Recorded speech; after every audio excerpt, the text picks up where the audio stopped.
meditation. Hare Krishna. My name is Dean. I'm a traveling Hare Krishna monk. I met your friend Jared? Matt. Matt here at the festival, music festival, Wakarusa. Wakarusa. In Mulberry. And we're enjoying a wonderful evening here. Yeah. It's Thursday evening, and actually we were just reading together from a text I have here called The Journey of Self-Discovery, a chapter called Meditation Through Transcendental Sound. Is that cool? Meditation. This is from the Bhagavad Gita, which is the most important text of ancient India. Yeah. Translated by Srila Prabhupada. So I'll just read a little bit for everybody. My dear boys and girls, I thank you very much for attending this meeting.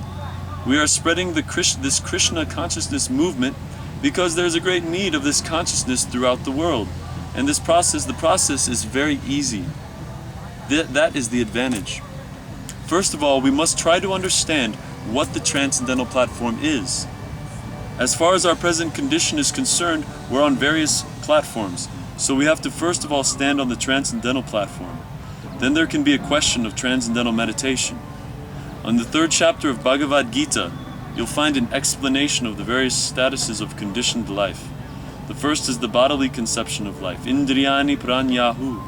Everyone in this material world is under this bodily conception of life. Someone is thinking, I'm an Indian. You are thinking, I am American. Somebody's thinking, I am Russian. Somebody's thinking he's something else. So everyone is thinking? Mike is thinking he's Asian. Yes. Micah's Asian. Okay. Micah's Asian. Everyone is thinking, I am the body. I am body. This bodily standard of conditioned life is called the sensual platform. Because as long as we have a bodily conception of life, we think happiness means sense gratification. That's all. This bodily concept of life is very prominent at the present moment. Not only at the present moment, but since the creation of this material world. That is the disease. I am the body. Srimad Bhagavatam says. So here it's saying, okay, thinking we are the body means we have a concept of ourself as a bag of skin and bones. The body is a bag of skin, bones, blood, urine, stool, and so many other nice things. So when we think I'm the body, we're actually thinking I'm a bag of bones and skin and stool and urine. That is my beauty. That is my everything. So this bodily concept of life is not very intelligent. An improvement of the body is not a right calculation of self-realization. So real Srila Prabhupada's explaining real self-realization according to Bhagavad Gita is not to improve our body, how nice our body works. Because everything in this world is temporary and tinged with misery. Yeah. So the body, we experience so many miseries of the body, the mind, caused by ourselves, by others, all due to the body. And ultimately everyone is suffering due to birth, death, disease, and old age.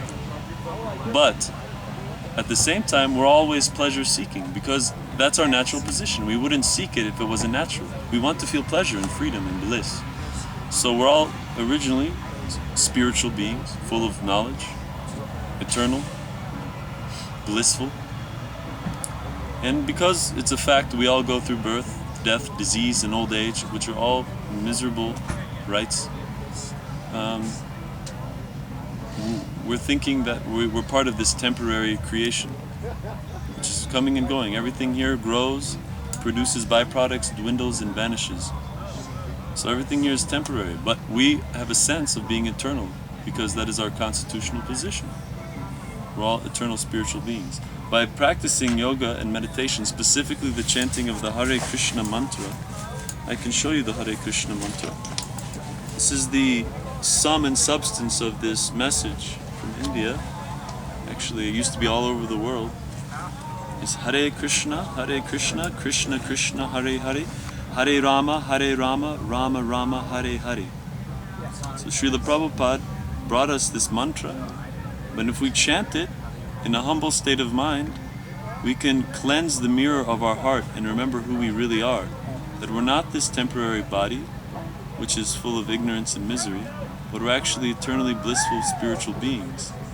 And then we can become free from all anxieties which arise from bodily consciousness. And we can remember that we're actually servants of the Eternal Supreme. So by serving the Supreme Being, we become happy. That is our Dharma. Anyone can realize this by serving your family, by serving your pets, by serving your students, by serving your parents, whoever, whatever relationship you might be. By service, we gain happiness. We gain satisfaction. So if we want to serve in the highest capacity by serving the Supreme, it's like watering the root of the tree. We automatically serve everybody else by serving the root of all of existence. All right. Thank you. What was your name again? Dean, Dean. Thank you, Dean. thank you for your patience. Thanks.